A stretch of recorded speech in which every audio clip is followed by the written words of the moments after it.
அந்த ஊருக்காரங்க இருப்பாங்க இல்லையா, அந்த ஆள் பேச மாட்டார், ஊமை அப்படின்னு தானே எல்லாம் நினச்சிருப்பாங்க.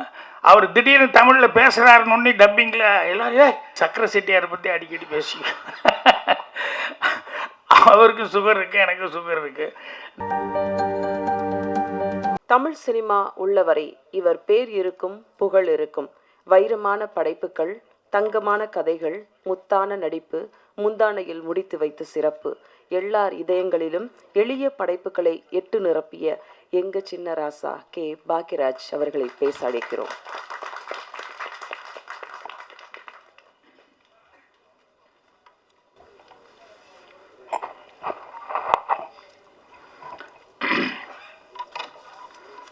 எனக்கு ஒருபாடு சந்தோஷமான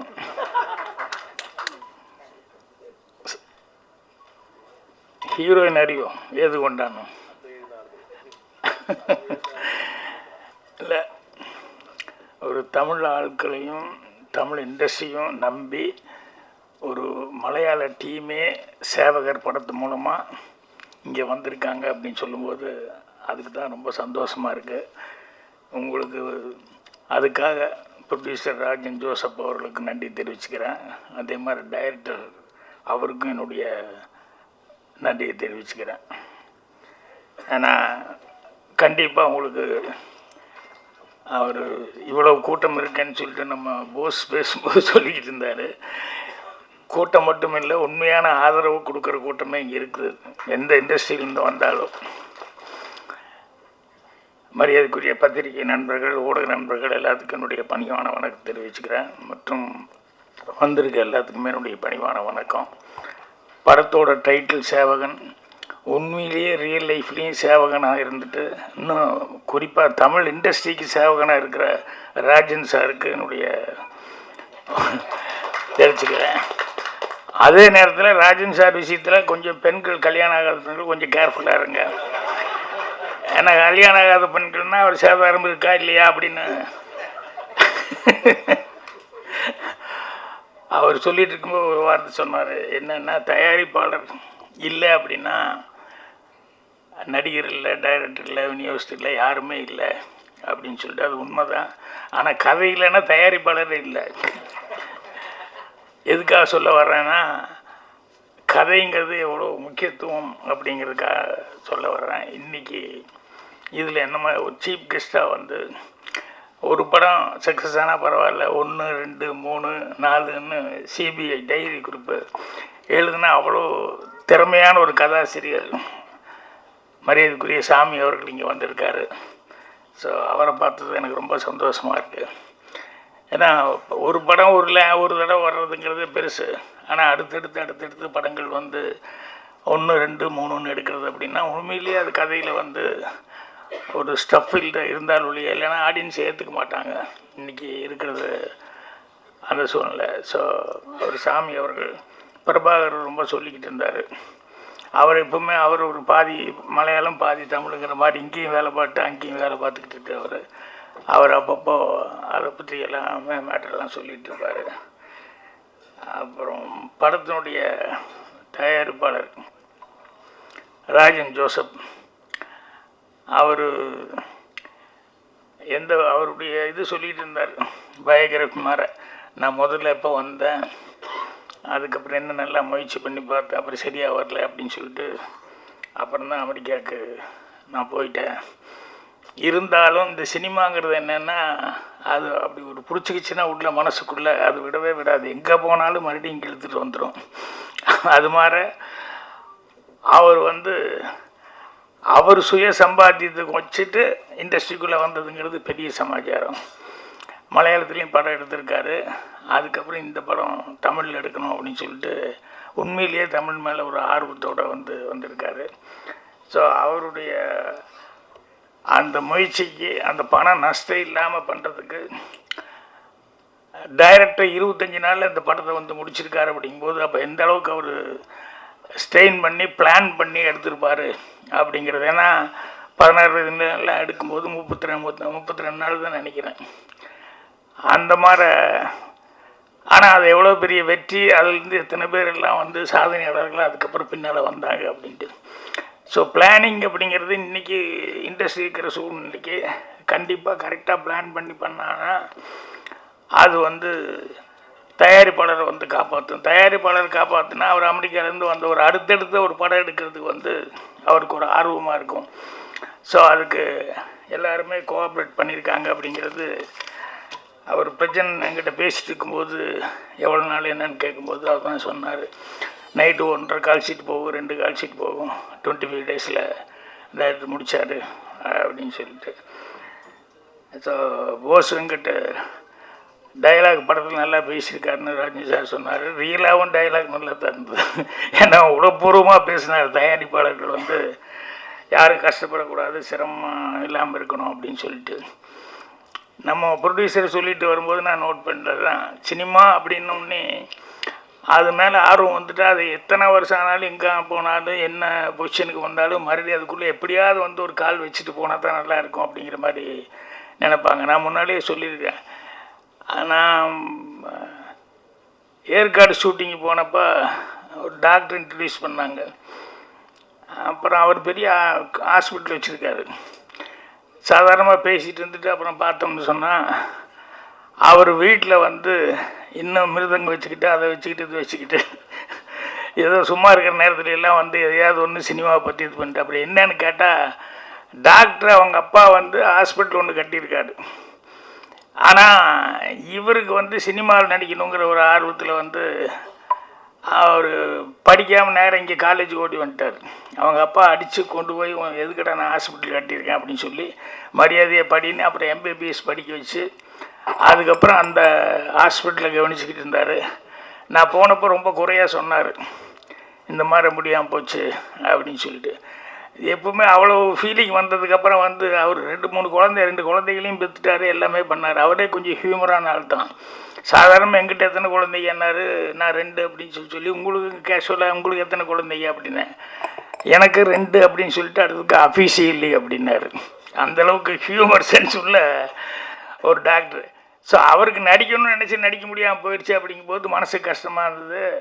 இல்லை அது அது அந்த ஃபீலிங்லேயே ஒருத்தர் கடைசி வரைக்கும் இருக்கக்கூடாது அப்படிங்கிறதுக்காக ராசுகுட்டி படத்தில் அவர் ஐஸ்வர்யா அப்பாவை போட்டு நடிங்க அப்படின்னு சொல்லிட்டு உங்களை ஸ்க்ரீனில் பார்த்துட்டா இத்தனை நாள் கஷ்டப்பட்டதெல்லாம் சரியாக போகும் அப்படின்னு சொல்லிட்டு ராசுகுட்டியில் அப்பாவை நடிக்க வச்சேன். அவருக்கு அப்பாவாக நடித்ததை விட ஐஸ்வர்யாவுக்கு அப்பாங்கிறது அவர் இன்னும் ரொம்ப பயங்கரமான சந்தோஷமாக ஃபீல் பண்ணிட்டு. அந்த மாதிரி சில பேர்த்துக்கு நடிக்கணும் அப்படின்னு சொல்லி ஒரு ஆர்வம் வந்துருச்சு அப்படின்னா ஏதாவது ஒரு விதத்தில் அவங்கள நடிக்க வச்சோம்னா அவங்களுக்கு அப்படி ஒரு சந்தோஷமாக இருக்கும். எனக்கு தெரிஞ்சு லால்குடி நாங்கள் ஊமைன்னு சொல்லுவோம், அவர் பேர் முனுசாமி. ஆனால் எனக்கு பயங்கரமான ஃபேனு. எப்போவுமே என்னுடைய பிறந்தநாள்லேருந்து எல்லாத்துக்கும் வந்துடுவாப்புல. அப்புறம் அவன் வந்து அவங்ககிட்ட இந்த ஏதாவது ஒரு டிஃபெக்ட் இருக்கவங்ககிட்ட வேறு ஏதாவது ஒன்று பிரமாமாக ஒரு டேலண்ட் இருக்கும். அவர் வந்து லிப் ரீடிங் யார் பார்த்தாலும் என்கிட்ட பேசிகிட்டு இருக்கும்போது எல்லாத்தையும் பார்த்துட்டு இருந்தால் அது லிப் ரீடிங் வச்சுக்கிட்டு அவங்க என்ன பேசுனாங்க எது பேசுனாங்க கரெக்டாக என்கிட்ட சொல்லுவாப்புல, கம்யூனிகேட் பண்ணுவாப்புல. அவருக்கு நடிக்கணும்னு ஒரு ஆசை, ஊமை. ஆனால் நான் பிடிச்சி போட்டேன், வரவழ நடி வா அப்படின்னு சொல்லிட்டு. அவங்ககிட்ட என்ன ஸ்பெஷாலிட்டின்னா தமிழ் பேசுகிறது எல்லாமே புரியும், யார் என்ன பேசுகிறாங்க என்னங்கன்னு தமிழ் நல்லா புரியும், கொஞ்சம் படிக்கவும் செய்வாப்புல. இப்போ அவரை டிடிஆரை போட்டு பவுனுதால் வந்து அதில் ஒரு டைலாக் ஒன்று எழுதி கொடுத்தேன். நான் டிக்கெட்டெல்லாம் வந்துடுவேன், அவர் அப்படியே மேலேருந்து கீழே வரைக்கும் பார்த்துட்டு எந்த ஊர்லேருந்து வர்ற அப்படின்னு சொல்லி கேட்கணும். இப்போ டிக்கெட்டெல்லாம் வந்திருக்கே அறிவில்லை, எந்த ஊர்லேருந்து வர்ற அப்படின்னு இது வந்து எழுதி கொடுத்துட்டேன். எழுதி கொடுத்தோடனே உடனே அதை வாங்கி பார்த்துட்டு நான் டேக்கில் சொன்னேன் எதோருக்கு இதா அப்படின்னு சொல்லிட்டு டக்குன்னு அந்த லிப்பு மட்டும் அந்த டைமிங் கொடுப்பாப்புல. இதை அந்த படத்துலலாம் நடிக்க வச்சதுக்கப்புறம் தேட்டரில் வந்து படம் பார்க்குறவங்க அந்த ஊருக்காரங்க இருப்பாங்க இல்லையா, அந்த ஆள் பேச மாட்டார், ஊமை அப்படின்னு தானே எல்லோரும் நினச்சிருப்பாங்க.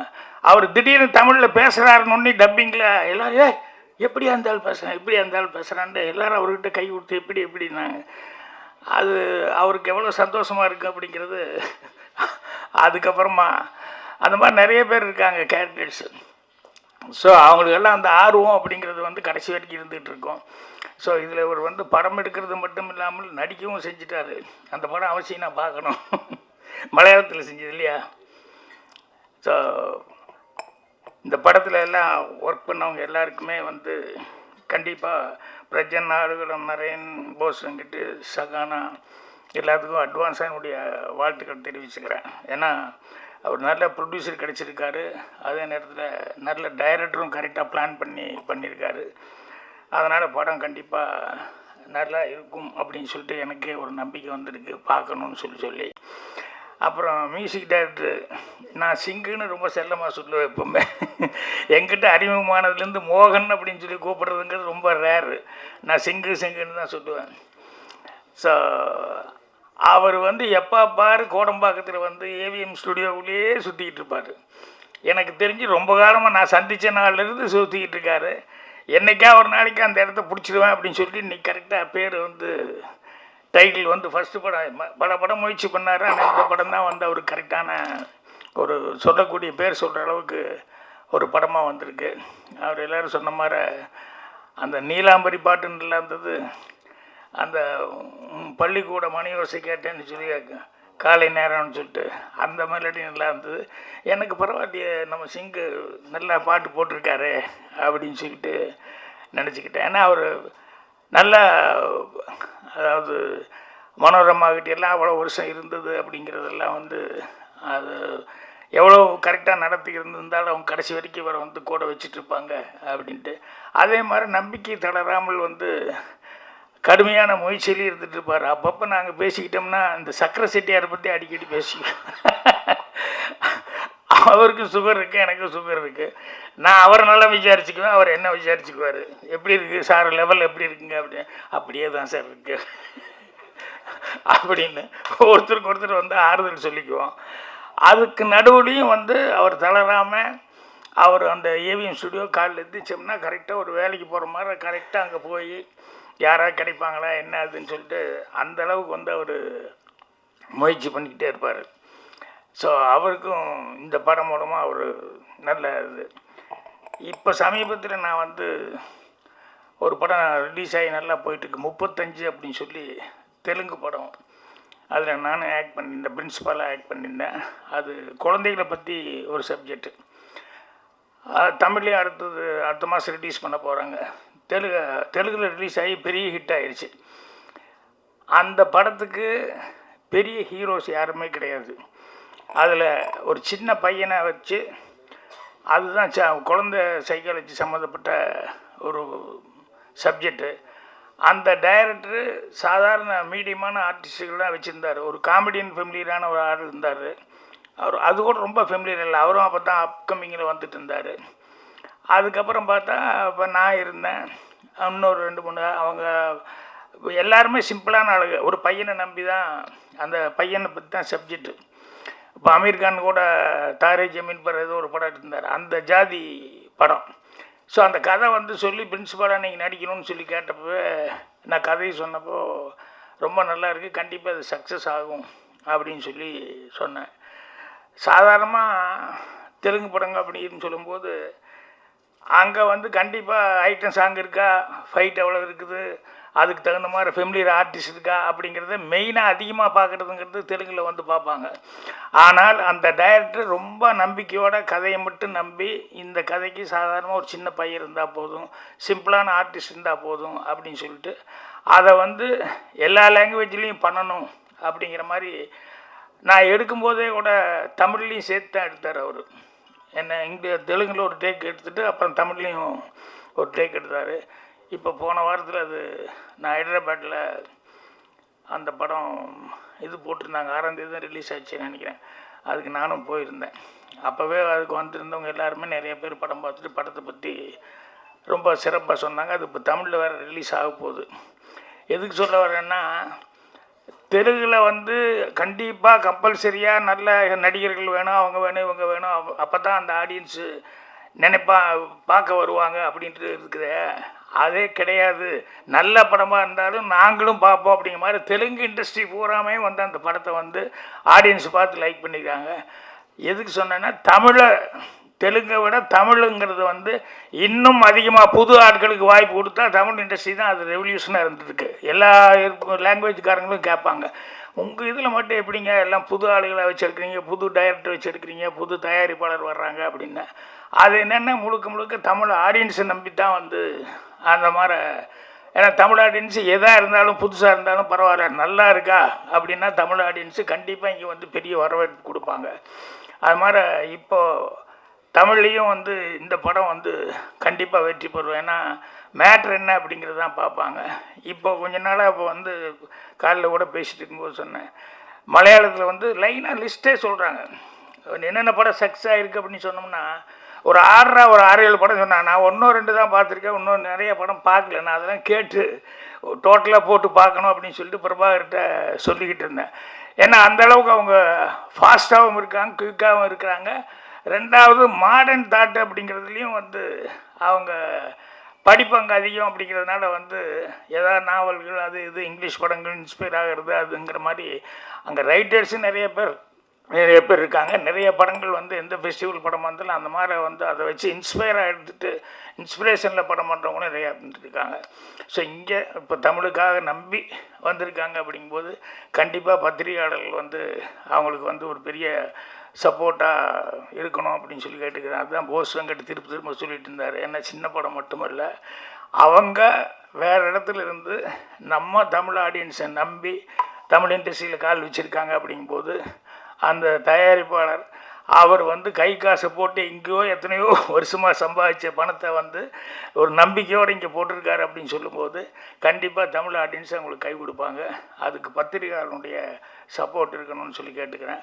அட்வான்ஸாக இப்போவே நான் வந்து எல்லாத்துக்கும் என்னுடைய வாழ்த்துக்களை வந்து தெரிவிச்சுக்கிறேன். கண்டிப்பாக எல்லோரும் சக்ஸஸ்ஃபுல்லாக வரணும். வந்து விழாவில் வந்து விழா எடுத்து விழாவில் மீண்டும் வந்து பேசுகிறேன். நன்றி, வணக்கம். நன்றி சார்.